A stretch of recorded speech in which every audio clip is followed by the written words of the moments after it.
Hello, BookTube. I've mentioned that lately quite a few BookTubers that I watch have been doing mail hauls of one kind or another. Everybody from Jack Edwards with his 2 million subscribers all the way down the pecking order. People have been getting new books in the mail. They've been going out and getting old books by the bushel.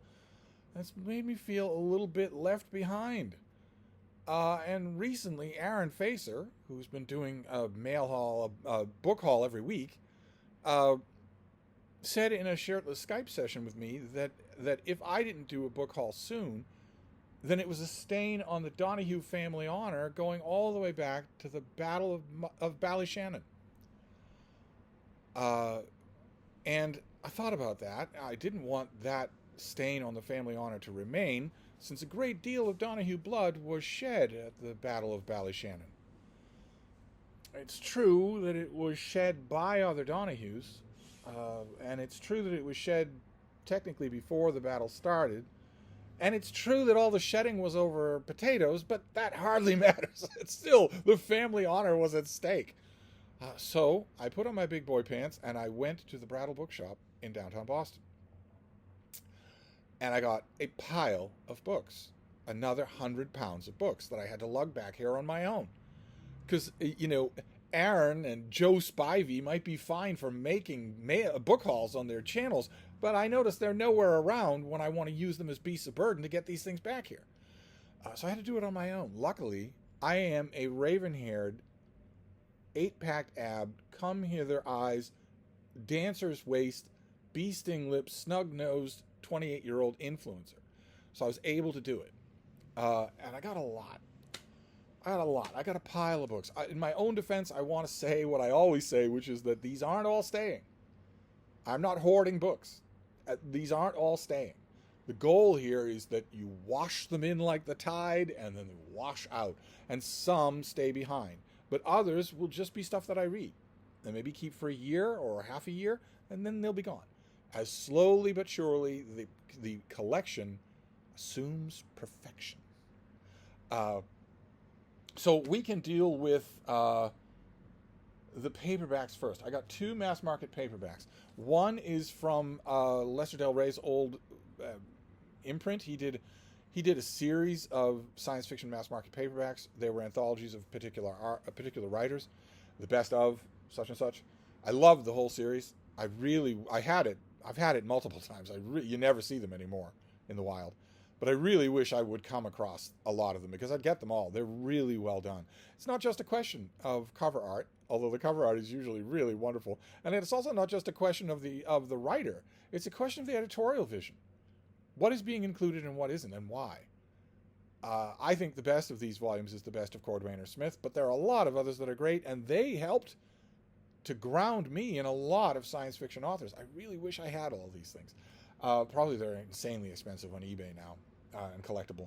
But today I found the best of Robert Bloch, which has an introduction by Lester Del Rey himself, who knew Bloch for decades when he wrote this, and who I haven't read this book in eons. This thing probably came out in the early 1980s, 1977. I probably read it in 1980. And haven't read it since. Haven't looked at it since, which means I'm going to be rediscovering Robert Bloch, which is great. That's absolutely great. I'm sure that he's better than I remember. I haven't read it since then, since around 1980. That's a long time. So I'm not 100% crystal clear remembering, but I'm pretty sure that in his introduction, Lester Del Rey says what everybody says whenever they write anything about Robert Bloch, which is, isn't it a shame that he is only remembered as the author of Psycho? Isn't that a shame? Because there's really so much more to him than that. I feel certain that's what Lester Del Rey will write in his introduction here, because nobody ever does anything else. Nobody ever writes any other introduction to this guy. And always they followed up by saying that Psycho is unusual for Robert Bloch. I don't see that. I have never seen that. He started off writing creepy stories for Weird Tales, I think. I know that, I don't remember exactly what the venue was, but I know that he got his first sale when he was a teenager and just wrote for his whole life. But his writing underwent a sea change. When the pulps went away, his writing, like the writing of a lot of other people, underwent a sea change towards psychological horror, towards Psycho. So I don't know how you can say in 1977 that Psycho is not representative of a writer who's been writing things just like Psycho for the last 30 years. Maybe the 20 years before then he was writing science fiction or fantasy. It's weird, too, that this is in the Del Rey collection, because Robert Bloch had a very distant relationship with science fiction, with what we would consider science fiction. I don't think he would ever have... I was going to say, I don't think he would ever meekly accepted someone calling him a science fiction author, but he meekly accepted everything. He was a wonderful, gentle guy. But I don't think he would have considered himself a science fiction writer at any point in his career. Even when he was writing for Amazing Stories, I still don't think he would have. So it's really odd. I'm sure that most of the stories in this book, I don't remember all of them, but I'm sure that most of the stories in this book are not technically science fiction. More like horror, or fantasy, dark fantasy, or that sort of thing. But I'm glad to have it. Very glad to have it. I will slowly, gradually piece together a number of these mass market paperbacks. I would take them all if I could. Again, if I went on eBay, I don't even want to think about it. If I went on eBay and typed in Del Rey classic science fiction and maybe the word complete, I'm sure that somewhere out there somebody has a complete collection of these things that they are selling. Is it $700? Is it $1,000? I have no idea. I'm not sure I want to know.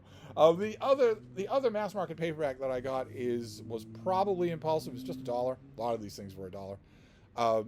So I didn't pass it up, even though I'm not 100% sure that the mass market paperback will take a read. My first one did, a long time ago. Again, is this the 1970s? That would have been a long time ago. Yeah, 1970. So a long time ago. And my mass market then held up just fine. I didn't kill it. The Mississippi River killed it. But this is a great book. There's no harm in saying that. All the relevant people are dead. They can't lord it over me. I'm big enough to say that this is a great book. It's Present at the Creation by Dean Acheson. In a mass market paperback, God, this brought back such memories when I saw it on the rack, on the shelves this morning. It brought back such memories. I will be careful with this. I will try to make it be my copy. The hardcover copy of President Creation, every once in a while I will see one at the Brattle sale lot, but never with a dust jacket. And the rare instances when I see it with a dust jacket, the dust jacket's in terrible shape, and it's boring anyway. The cover doesn't look anything like this. That's Dean Acheson right there, that Klingon-looking fellow. It's Dean Acheson. This is... It's wide-ranging. It's a big book. It's wide-ranging. I think it's one of the great political memoirs in American history. And it's the story, the bulk of the story is his time at the State Department as Secretary of State. The publicity material, I don't know about this paperback. The publicity material for the hardcover just offhandedly referred to him as the greatest Secretary of State in American history. And certainly the greatest Secretary of State in modern times. And every once in a while, in subsequent decades, I would read in some conservative magazine, I would read that designation challenged by people seriously putting forth Henry Kissinger as a superior Secretary of State to Dean Acheson, when Henry Kissinger was pure evil. He did more than any other single individual to turn America into an evil country. There's got to count for something. And also, no matter what his apologists say, Kissinger was a terrible prose stylist. Just awful. Boring as dishwater. Whereas Dean Acheson, oh my God, can he write? Oh my God, can he write? Present at the Creation, in addition to being a genuine important American document, it almost never happens that a senior government servant, a senior government official will be able to write a book this good.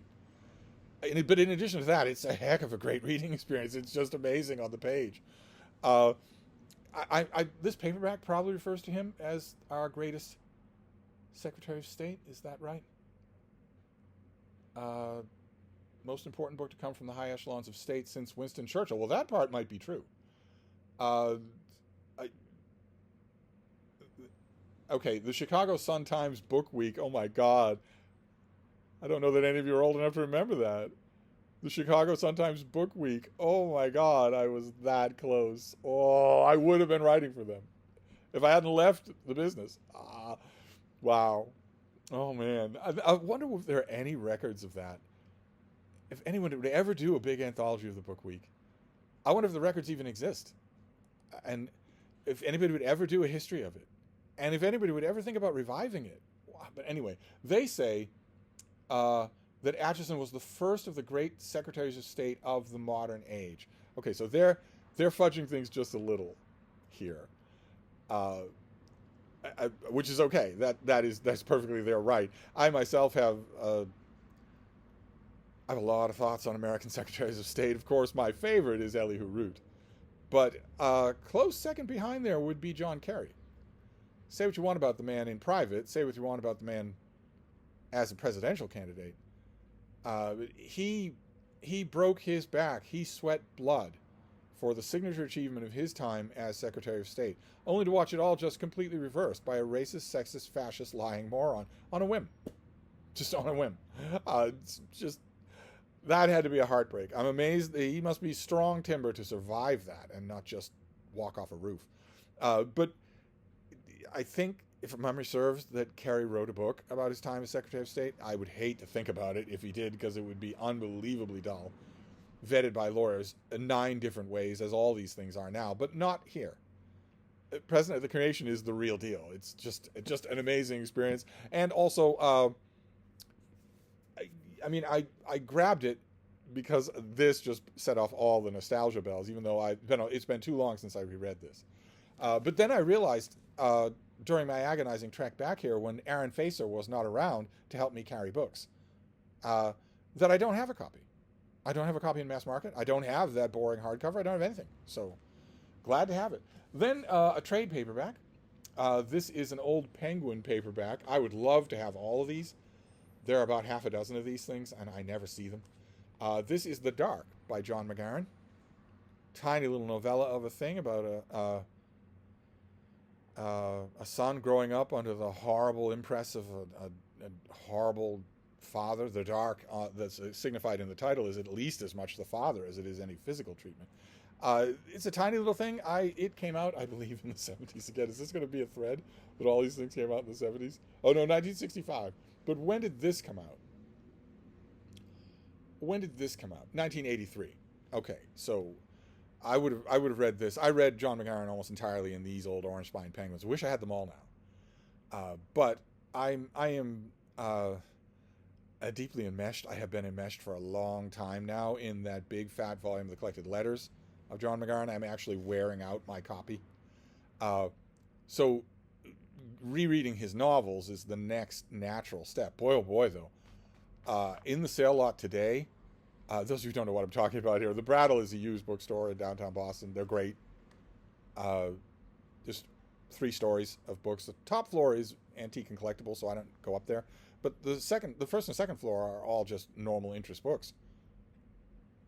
Totally reasonable prices, tons and tons of turnover of stock, so it's an amazing experience. But next to the shop, there's a sale lot. Thousands more books for $1, $3, and $5. And I spend most of my time out there. All of the books, this entire pile of things I got in the sale lot. And I could have got easily a second pile, just as big. But the segue here is that the reason I'm interested in McGahern is because I'm reading the new letter collection of his. And that was on my mind when I was in the sale lot, because the sale lot, for whatever reason, was full of letter collections from everybody, just letter collections from everybody. And it made me think, as we have often brought up on this channel, we've talked about it a lot. You've sent me emails. We've talked about the subject. What are future historians going to do with the 21st century when there are no letters? And when no one is keeping their correspondence, no one is archiving their correspondence. Do you have all the emails that you wrote from AOL? Or GeoCities? No. You don't have anything like a complete archive of the writing that you have done, the interpersonal writing that you have done in the last 20 years. You don't have anything like a complete archive. Neither do I. I'm not saying that I'm an exception. Nobody does. Nobody has these things, except for the people who nobody's going to care, who have been obsessively saving it. Otherwise, no. Looking at all those letter collections today, all I could think about was that. But anyway, this will be 15 minutes reading, but I'm glad to have it, very much so. Then we're going to do a block. We're going to do a block because the sale lot this morning was a little bit of a cautionary tale, a little bit of a humbling experience for your host here, for Steve, because it was, in addition to letters, to collected letters, there were a huge number of collected book reviews. Stickered with $1, one easy distance tossing from the dumpster. Oh. All these books long out of print. They'll never come back into print. No one consults them. I'm the only one who would ever buy one. I'm the only one who would ever read them, much less read them lovingly. I have a wall of them. But I was going through those and I was thinking, yeah. So this is where all your labors end up. They end up here. I haven't even made a book of my reviews. I would like to do, either in the slim remainder of this year or in the future, I would like to do a series of books collecting my own book reviews. E-books, of course, but well formatted, but also with a printed option available. A number of you have done me a great compliment over the years of telling me that would be of interest to you. So I haven't done it yet, though, but oh my God, I am still a book reviewer. I've been a book reviewer for a long time, and all of these collected book reviews out there, oh my God, how horrifying. But I was able to stock up, which is great. I found, for instance, the great Hugh Kenner, who is extremely acerbic. He is extremely wonderful as a critic. And I found his book from a long time ago. This is from, what, the 1960s? 1958. This is Nomon. There was a line when I was writing a review of Neil Stephenson's Nomon, or no, Nick Harkaway's Nomon. I was an inch away from including a line referencing my favorite book by that title, but I thought, Hugh Kenner, who remembers him anymore? Nobody does. Here he is as a boy. Look at this picture of how young he was. Oh my, look at that. He's a terrific critic. This is all just about the authors of his day. So very happy to find it. I'm probably the only person who would be out there in the sale lot who would want it, or who would want any of these old book chat books. Like, for instance, I found Dennis Donahue, who I just recently got a double of We Irish from him. This is his book, The Sovereign Ghost, which is exactly the same thing as this. It's him going through some contemporary writers. I don't know if they're listed. I think, remember, he has a penchant for artsy-fartsy titles. Yeah, the only person that's mentioned actually by name in the title here is Alan Tate. So there'll be a long piece on there, but it's not a long thing. It won't take long to do, and I'm glad to have it. The more Dennis Donahue I can have, the better. Then we have Louis Auchincloss, who will not be remembered by most of you, almost all of you. He had a long literary career. He wrote for his whole career. He was from old New York money. It was just accepted that you would work in a law firm and that in your leisure hours, in your paneled 200-year-old study off Park Avenue, you would write a book. You would write books at night. You would go to your study, take out a fountain pen and a pad of paper, and write a book. In a very stately progression. It would be 160 pages. It would involve moneyed people doing moneyed things. You would finish it. You would hand it to a family secretary. She would type it impeccably. Then you would have her walk it over, or maybe you'd walk it over yourself to Harper & Row or Harcourt or whatnot. You knew all of the publishers. They all went to Choate with you.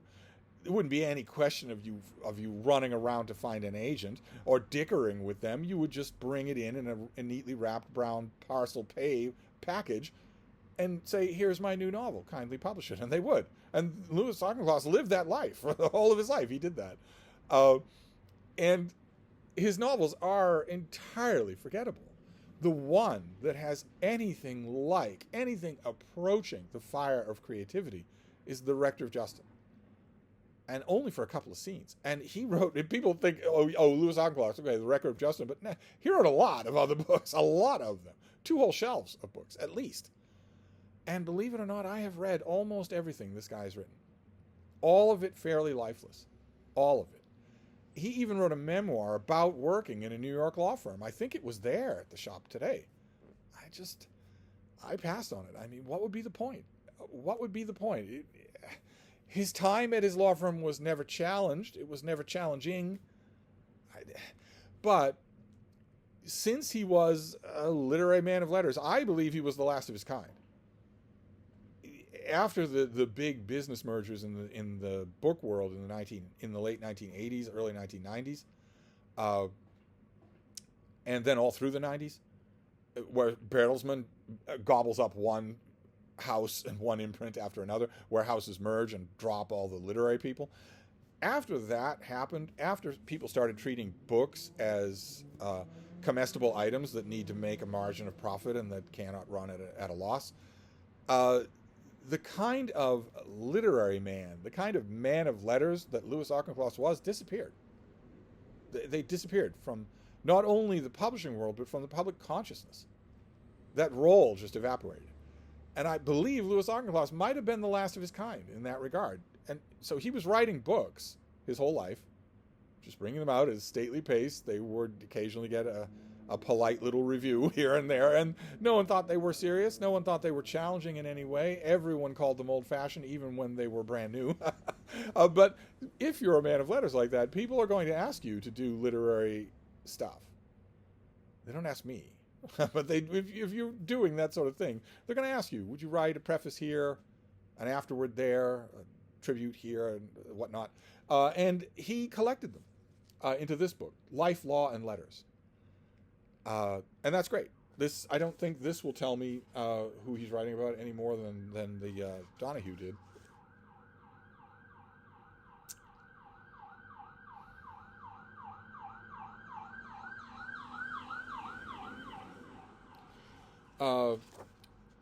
But this is also from the 70s, 1979. Oh my God, don't tell me all these books are from the 70s. Let's see here. Emily Dickinson, Marcel Proust, Justice Cardozo. Oh, that's interesting. I've never read that. Early Henry James, Dreiser, Racine, Lytton Strachey, Thackeray, The Long Life and Broad Mind of Mr. Justice Holmes. That I've read, but I'm glad to have it. I don't have anything else by Auchincloss here. I don't have anything at all. There he is. He could be 20 in that picture for all I know. He never looked any different. It's just always that patrician look about him.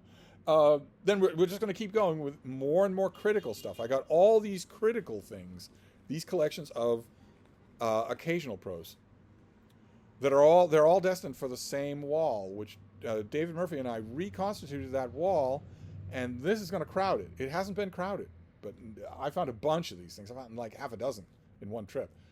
That wall's not built for that kind of thing. Like, for instance, I found Clive James, who I think is just fantastic. He very much, Auchincloss is not a critic after my own heart at all. He is, to call him Mandarin would be to insult him. He's a few social rungs above a Mandarin critic. But Clive James is very much a mucker like me, very much the type of attitude that, well, if I'm a critic, if you're going to pay me $75 a month, well, then I'm going to be your in-house critic, which means you throw something on my desk and I'll review it. I don't need to be a specialist in it. My pinky is not in the air. And also, when you are that kind of a critic, usually that will mean that you like the sound of your own voice, which means that your reviews will be full of one-liners, really good turns of phrase. You got a million of them, so you won't be reusing them anytime soon. You just dole them out. In other words, you'll be an entertaining writer to read, regardless of what the book is. And I have a couple of things by Clive James. I have his great big book, Cultural Amnesia, which is really worth your time. But when critics get to that point, to cultural amnesia or the United States or whatever, that is the product of many vettings. And usually they have many collections before they get to that big definitive volume.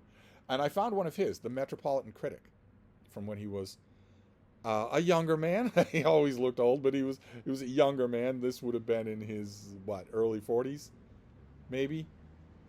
The equivalent of 10 packs a day. So he's going to look older. But this is probably from the 70s. It's 1974. This is an early collection of his. The reason why I would get something like this, even though I have cultural amnesia, is because there'll be a lot of pieces in there that when it came time for him to make his definitive volume, he thought to leave out. And I want to read those. If you like a critic, if you like a writer's voice, you want everything. So I got this, even though it's going to have, I imagine, lots and lots of quotidian stuff, of stuff that's, about a particular controversy that was happening in the press or in the publication world in the time, in 1970 or 71. In other words, that would have been the reason why he would have left it out of cultural amnesia, and I might need to do a little background reading for it to make sense to me, but I'm happy to do that. Glad to have this. Then yet more critical stuff. We're not done for a while with the critical stuff. I found, I've had this before, very happy to have it again in perfect condition when somebody put a plastic covering on it. This is Not by Fact Alone by John Clive, who did a great book on the historian Macaulay. And this is just, these are historical essays, historical reviews. Some editor, when he was alive and thriving, when he was in his florid days, some editor would get a big historical political biography. I saw one today, actually, at the shop, a big biography of the Earl of Derby, the forgotten Prime Minister.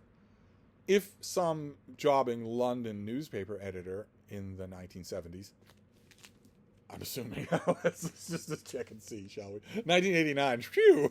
If some jobbing London newspaper editor had got the forgotten Prime Minister on his desk and said, "Oh, this is big, looks hefty," or maybe I drink with the author or whatnot, I definitely want a review of this if I can, but who am I going to get to review this thing? Well, if you've got Clive James in your Rolodex, you'll ask him to do it. And it'll be a good choice. You'll get an immortal essay out of it. And that's what this is. This is full of those essays. So very, very happy to have it. Then we have 2 books by a critic that I really like. And this will wrap up the critic stuff, except for with one exception. But the critic here is Frank Kermode, who I really, really like. And I found 2 of his pieces. I found Pieces of My Mind, which is essay collections from 1958 to 2002. So a nice big book. His big book. I would love it if there were a 1,000-page collection of the occasional work of Frank Kermode. That would be great. No one's going to do it. No one would buy it. No publisher would ever print it, unfortunately. Which means that since I don't think he exists as in ebook, I really have to find these books of his in order to read and reread him. And this is the same type of thing. This is... somebody wrote a price on the inside of $9.50. And the odd thing is, despite the fact that I'm praising him, I would not have paid that. $1's fine, but I wouldn't have paid $9.50. What have we got here? Wuthering Heights is a classic. Trouble in Paradise there. Hawthorne, the English novel circa 1907. Poet and dancer before Diaghilev. Botticelli recovered. Okay, so people would ask him to write about literally anything. Great. Okay. Well, and also there are shorter pieces here on Raymond Carver, James Lee Milne, who we saw in an earlier book haul. Martin Amis. Oh, fantastic. Oh, that's going to be great. I'll probably start with the back here. Don DeLillo, Ian McEwan. I'll probably start with those shorter profiles and move my way forward. But Pieces of My Mind, I'll put a jacket over it. It's going to be jostling with a lot of these other things to be read tonight. And then I also found another collection of his, An Appetite for Poetry. I'm trying to angle these right because Frida is being extra adorable, and I don't want to deprive you of that look.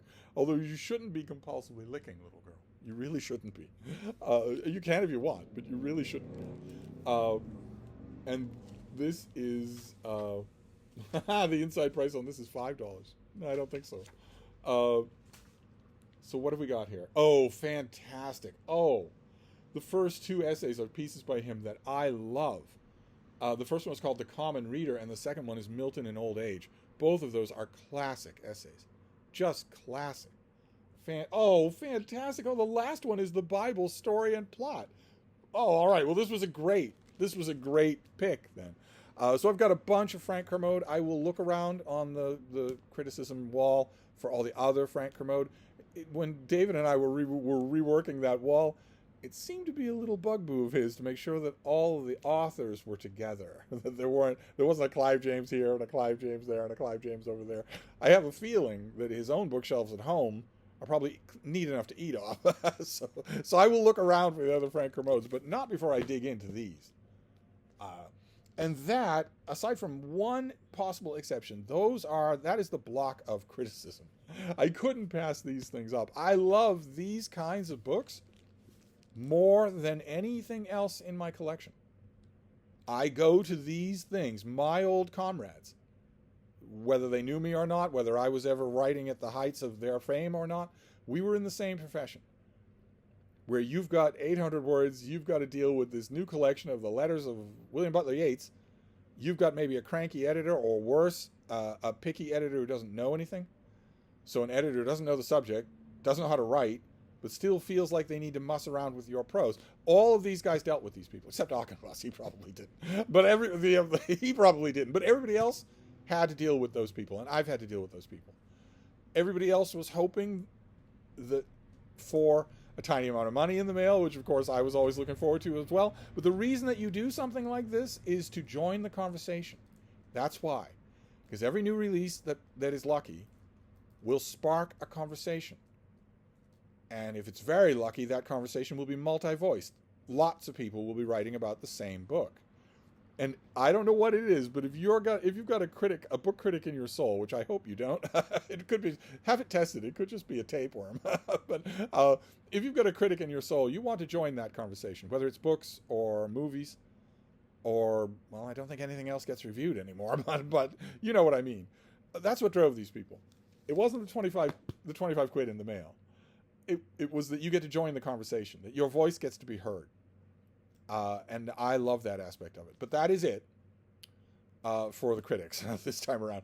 Instead, we will move on to BookTube, because I was bullied into this book haul by rapscallions like Joe Spivey and Aaron Facer.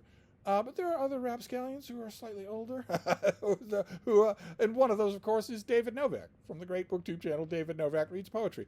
I watch his channel all the time, even though he commits several Steve cardinal sins in his videos.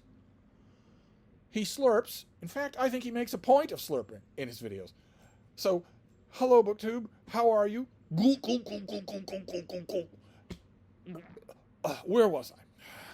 Maybe you would remember where you were if you weren't slurping a bucket of kaopectate on camera. And also cats. His cats wander in and out of frame, and he lets them do it. But anyway, nobody's perfect. But his channel is great, and one of the things I love about his channel, one of the things I love about doing a channel the way he does it, also the way I do it, is that this is just an ongoing series of chats with your viewers. These aren't meant to be formal presentations of anything. Which means that I get to watch the threads that run throughout his reading, and one of those threads has been Stephen Runciman, the great historian Stephen Runciman. And every time he holds up a Stephen Runciman, I think, I don't have any. I don't have his great Crusade books. I don't have anything else either. Ew, how horrible. When the sale lot presented me with a Stephen Runciman book for $1, in a dust jacket, in a plastic covering, I grabbed it, even though it's not exactly the one I would have wanted first. I found his book on Byzantine civilization, which I'm hoping is not from the 1970s. Please tell me that this is not from the 1970s. No, 1959. And this is very much akin to that box set that I hauled recently from a Brattle book haul. I found a 2-volume box set of the Greeks and the Romans by Barrow and Kiddo. And if that were a 3-volume set, this would be the 3rd volume. Runciman is here just giving you a very brief, very general overview of Byzantine civilization. What the stratification of society was like, what literacy was like, what commerce was like, how much of a shadow warfare cast over a typical generation. I recall this book being very, very good, very readable, because Runciman is great. He is great and readable. But it's been a long time since I read it. How I wish I had a box set of the 3 of them together, but I'll take it, definitely. And now, at least, when David Novak talks about Stephen Runciman, I can say, I have a Runciman volume, as opposed to, I have none, but I really do like history. Then I found something very wonky. It was $1, so I grabbed it, but I don't know that I'm going to keep it. This is a perfect example of something where I am definitely interested, but I doubt that I'll hold on to it. This is edited by Peter Herman, and it's just a collection of essays on the reign of King Henry VIII. So it'll be by a number of different writers. What have we got here? Mary Shelton and her tutor Literary Henry VIII as David, the King's Image and Reformation Politics. The whole island is like a single family, positioning women in utopian patriarchy. Okay, so this is from 1994. Skeleton. There's a piece on skeleton in here. Another piece on skeleton. A piece on Wyatt. Another piece on Wyatt. Another piece on Wyatt. Another piece on Wyatt. Oh my! There are 4 essays on Wyatt in here. Okay, well that's great. That'll make it worthwhile right away. Okay, great. Well, you see what I mean. These are just collections of essays. Most of them will be choked into unreadability by impenetrable academic style. So I'll get a paragraph in. Long since gone are the days when I flog myself into making myself finish stuff like that. No, a boring book is a bad book. So I don't care if you're writing about Thomas Wyatt's undies. If you're writing it in impenetrable academic style, I'm not going to read it. And I'm not out any money. 1 or 2 of these things are bound to be good. Okay, then I found a galley copy of something that, this is very interesting. I found a galley copy. I've had this copy. I hauled it on this channel 6 years ago. I got the unbound galley, the pages wrapped in rubber bands. Then I got the galley. Then I got the actual finished copy. And then later on down the line, I got a paperback. And gradually, I got rid of every one of those things, even though I love the book. The book is brilliant. Absolutely magnificent. I got rid of one of those things after another. And finally, I rebought the hardcover, and I rebought the paperback. And today, I found the galley at the Brattle. I bought the galley of Dermot McCullough's biography of Thomas Cromwell from 2018, when we would have seen this. It isn't mine, of course, but here it is, and I grabbed it, and I wasn't quite sure why. I have the ebook of this, I have the paperback of this, and I have the hardcover of this. So I wasn't sure why I grabbed the galley, and on the way back here, again, bowed down with books, crying in pain because Aaron Facer and Joe Spivey weren't around to help me. An active mind was not around to help me carry books. This old guy, I had to carry them myself. My eyes are weak, my knees are old and bent. But I realized why I grabbed this. I realized why it felt right, instead of feeling like a dumb duplication, which is that this is actually the best version of this book, and it's not available. It's not available anywhere else.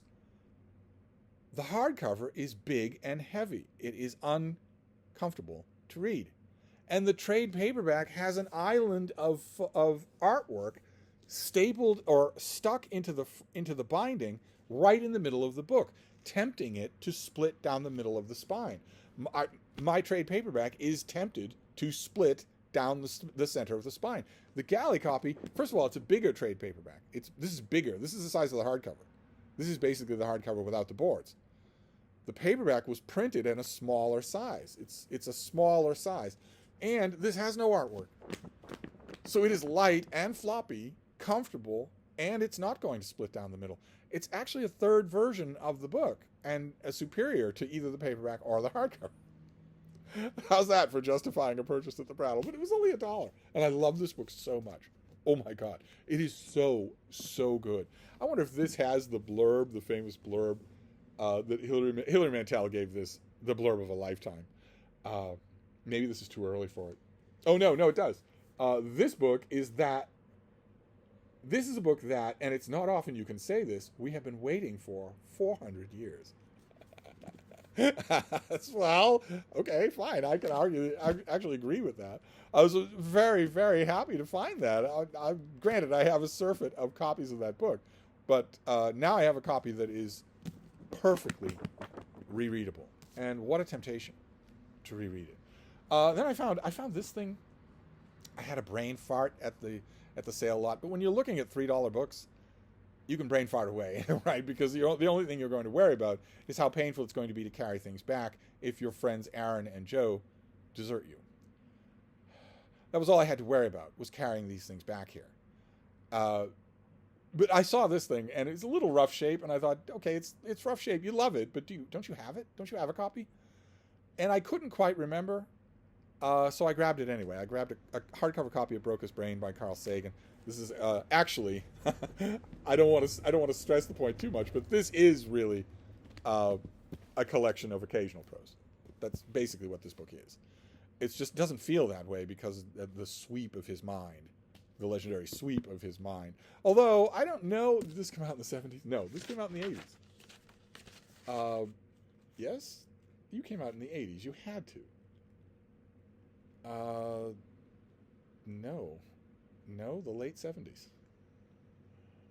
Okay, well, I seem to remember that this thing got a little bit panned by my fellow critics when it came out as being a little bit sloppy, a little bit all over the world, a little bit unfocused. I don't mind that when it comes to Sagan. I think he's just great. I'm a huge fan. And my brain fart was that I'm almost 100% positive that I have a copy of this. How could I not have a copy of this? But a cursory examination did not reveal it. So I'm going to have to do a non-cursory examination. If I have a copy of this, it will be in the little book room. And this is in pretty rough shape. I'm happy to have it as mine, but I'm wondering if I already do. And if I have it, it will be in the little book room. It won't be anywhere else. So I need to look in the little book room. And I know what that's going to devolve into. This is just a collection of popular science essays. It's so good. It's so enjoyable. Don't listen to any critic but me. It's so good. It's so enjoyable. When I look for it in the little book room, I know what that's going to entail. It's going to entail me neatening and moving things around and sweeping out cobwebs and whatnot. It'll be a 15-minute errand. Take this book into the little book room and look for that. That's what I'm looking for, that spine. Just look on every shelf for that spine. That's a 15-minute errand. But it'll turn into 2 hours of me neatening and straightening in there. I know that it will. Okay, Broca's Brain is technically a collection of previously published shorter pieces that Sagan welded into a book chapter by chapter. And that's true for this book as well. And that's it. And that's all. That'll be the last of its kind of collecting occasional pieces. This is another copy. And again, I need to look and see where my copy of this thing is. Again, it would be in the little book room. I cursory examination did not turn it up. I'll have to turn over the little book room. The little book room is in pretty rough shape anyway, so it's due for a turnover. But this is David Kennedy, who I absolutely love. What a writer. What an engaging writer. And this is his book, Aspects of Aristocracy, which has the highfalutin subtitle, right? Grandeur and Decline in Modern Britain. It makes it sound like this is a book, but this is a collection of pieces. This is a collection of occasional work. I wonder if it'll even be... Oh, wow, this was somebody's advance copy. Not mine. I was... when did this come out? 1994. Yeah, I was well and truly out of the business in 1994. I didn't think I'd ever be back. Yeah, Lord Curzon, Winston Churchill, Vita Sackville West, these are all just those things that the author doesn't want to acknowledge were just done for 150 pounds. You've got that prose out there. It took you time to research it. You like the way it felt when you were writing it. You think it's pretty good. You don't want it to come to nothing. You don't want it to end up in the Brattle sale lot for $1, one body length away from a dumpster, which is exactly where I found this thing. You don't want that to be true, though, so you try to make a book out of it. And I love this book. Absolutely love it. My question is going to be, it was the same thing with Broca's Brain. Do I have it or not? So I will concertedly look and see. It breaks my heart. I will concertedly look and see alone, even though it's Friday. And forever, from time immemorial, Friday was when in the afternoon, I was getting ready. I was getting this place ready. I was dusting and brushing things up. I was putting stacks of crap away. I was ordering in wine so that I could have guests over on Friday night. I don't do that anymore. How great it would be to look for these books with people. Wouldn't that be fun to look for these books with people? But anyway, the last book that we have to deal with here. Oh my God, this is also a review copy. Okay. This is also a review copy. All right, not mine. Because, I did get a review copy of this. We saw this on this channel. Because this came out,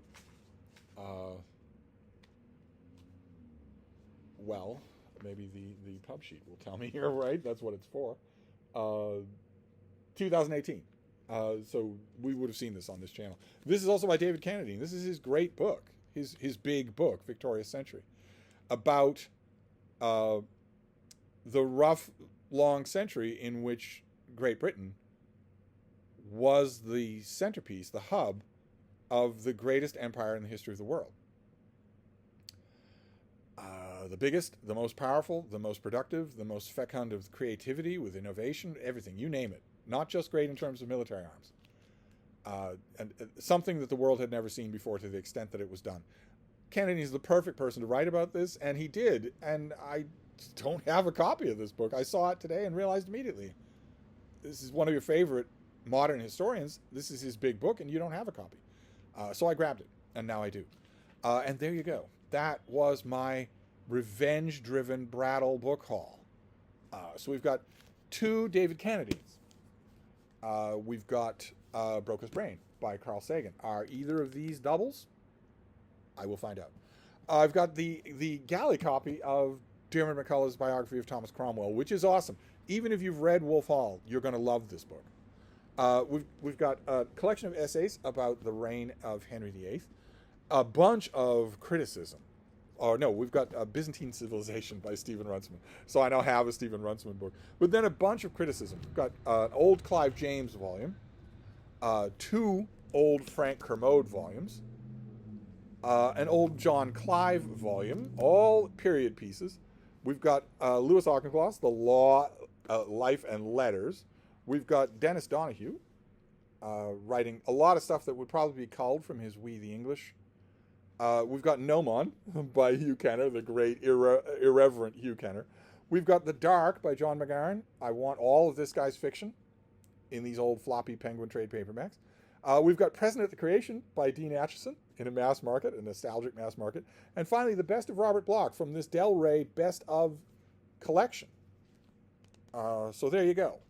That is a Brattle book haul to fix your wagon. Maybe Joe Spivey and Ollie at Criminale and Aaron Facer will lay off the book hauls for a week. That would be great. Anyway, I had fun. I had a blast, so I'm not complaining. And as usual, some of these things are going on the pile for tonight. Probably many of them are. But for now, that's it. So I'll wrap this up at almost an hour, and I will see you soon. Thank you, BookTube.